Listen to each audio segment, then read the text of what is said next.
Our final game of the Slovak Classic Finals evening is the Slovak Classic Open. Your first player is the 2025 Slovenian Open champion. He's the 2025 WDF World Cup Singles champion. From Austria, please welcome Franco Giuliani. And Franco's opponent is the holder of 4 WDF World Ranking Senior titles. He's the Lakeside WDF 2025 World Championship finalist from Scotland, Weesop, Mitchell Lowry. Mitchell Lowry. Mitchell, you require 56.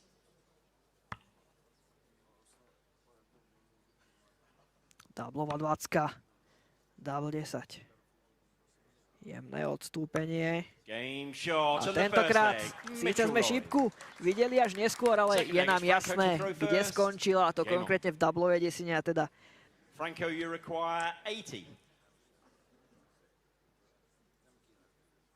Ako som už v predošlom vstupe hovoril, tak nespočetne titulov na svojom konte aj Mitchell Lowry, ale proti tomu, aby získal ďalší na svoje konto, je práve dnes. A značne to dáva Mitchell najavo. Tu príde trest. A je to trest v podobe doublovej osmičky hneď z prvej šípky, a teda vedenie na súpera, ale 3 kľudné šípky na doublovú osmičku pre Franka. A znova z prvej premenenie a vedie 3-1. 5. leg nám začína. A Mitchell má šancu získať druhý leg na svoju stranu. Výborná prvá šípka. 36 bodov ostáva. Doublová 18.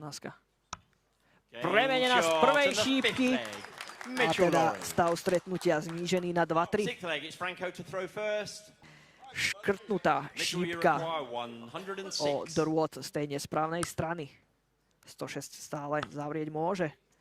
Zaujímavá kombinácia, vedel si na tú 20, že je pekne odokrytá, a tak doublová 13 z tejto šípky a zametie 106 na zrovnanie a remízu 3-3, tak teda break si vybral naspäť na ňom, ako sa s ňou vysporiada. Máme tu bingo a znova pritvrdil a vytvára teda ten tlak. Ale Franko sa toho nebojí. Ideálna prvá šípka. Double osmičku už dvakrát v tomto zápase zatvoril, ale tretíkrát a v tú najdôležitejšiu chvíľu neprichádza. Uvidíme, či Mitchell bude hrať doublovú 5 napriamo. Vyzerá to, že áno. A premieňajú hneď z prvej šípky a ten tlak sa mu znova vyplatil. Je už aj on pod 100 bodmi, ale všetko má vo svojich rukách tento tínedžer a 15-ročný hráč zo Škótska Mitchell Lowry, ktorý sa stáva víťazom aj v druhej kategórii a po ovládnutí juniorského turnaja ovládol aj mužskú kategóriu a je teda dvojnásobným šampiónom z Dart Slovak Classic 2026 a potvrdil nielen rolu favorita, ale aj rolu nastupujúcej hviezdy a super talentu zo Škótska.